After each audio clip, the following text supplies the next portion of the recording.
Hello, welcome to the course, to the lesson number 3, okay? In this opportunity, we're going to in the first video, we're going to do a reading activity, reading comprehension activity, okay? So when you read a text of high complexity, you have two main strategies that you can use. On one side, you can look for specific information in the text, okay? That is keywords, key vocabulary, key grammar.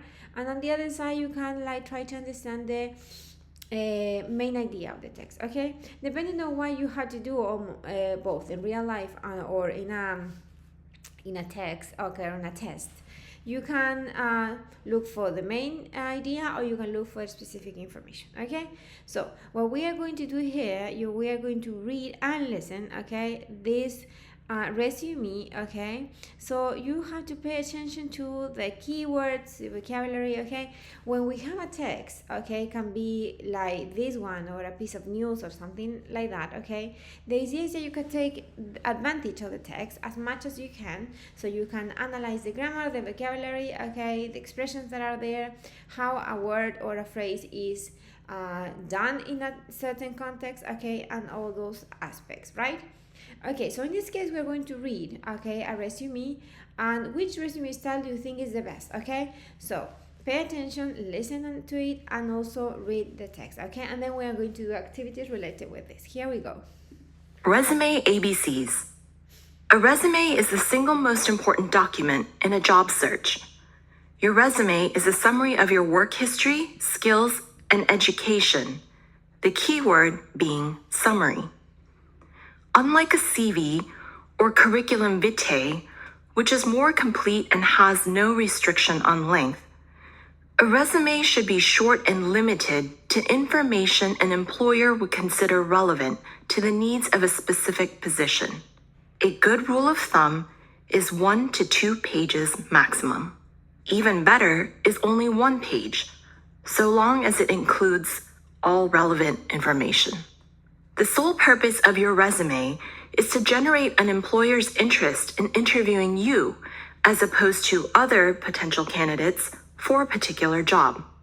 Since it is estimated that employers typically spend only 7 seconds reviewing a resume, the selection and presentation of your information should be strategic, highlighting those facts that would make you seem like a good fit. The two most common ways to organize a resume are chronologically, by jobs you've had, with your most recent jobs first, and functionally, by skills you have. The chronological and functional resumes contain the same information, but are organized according to those two plans. Once you have gathered the information to include, you can find templates online, ranging from simple and direct to highly designed.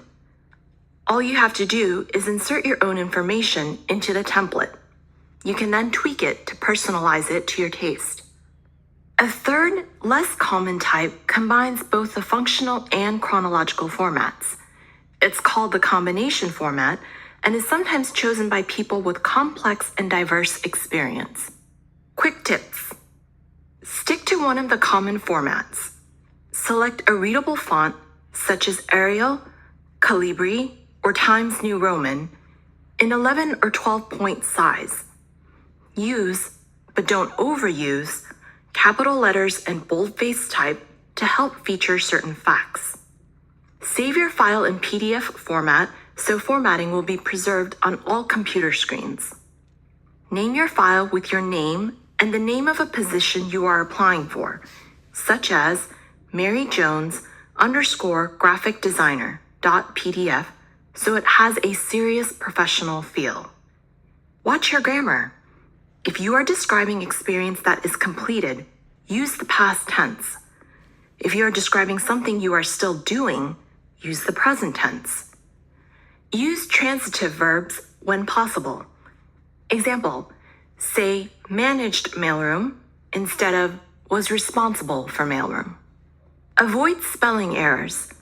Don't mix British and American spellings. Choose one and stick to it. It's okay to use first person, I, but stay consistent and don't mix it with third person, she or he. List your experience before your education, unless you haven't yet graduated. Don't engage in exaggerated self-praise. State your strengths, but stay modest. Don't make any claims that are untrue. All resumes should include the following information: your name and contact information, a short statement of your career objective, your goals, or a short profile of your abilities, your achievements, a list of the positions you have held, your education, your skills, additional relevant information, certifications, languages, interest. Okay, good. It was interesting. There were many tips that can also be applied to other kind of writings. I think it was very useful and very good. Okay, there is a lot of vocabulary that you can have here, okay, that you can learn. You can take notes about them and all that. Okay, so in this first activity, we're going to understand from the context. You have to complete each statement about the word in the article. So we have here dates and skills, related to, and necessary for, accepted by, considered for, achieve, reject, organizing and checking, and find a job and create a document. So you have to complete, okay, we have here a chronological employment history is organized by dates. Good. When information is relevant to a particular job, it is related to that job. A candidate for a job is a person who is being considered for a job. An objective is something you want to achieve. Format in style of organizing information, and a template is ready-made design that you can guide as you create a document. A template, okay? It's like a layout, something that is pre-done. Okay, good. So now we're going to infer information in this case. Okay, so write the format each resume uses: chronological, functional, or a combination of both. So in this case, we are going to see, and you have to tell me which formats he is using. Okay, the same here. You read it and then you analyze which formats he or she is using, and the same here. So now we're going to see the answers. So we have Ivan Peterson is chronological. So we have here what happened from, okay, July the 2020 and backwards, okay? Then we have this one, Jane Parker. He's using a combination of both. In this case, education and history, okay, and the same, okay? It's not that chronological, so it is a combination. And finally, Megan, she uses functional, okay? So here she is like dividing it into the skills, education, experience, and so on, not chronologically, right? Okay, good. So this is the first part of the class that we have, okay? We're going to continue in the second video with the last part, and then we explain the homework for this week.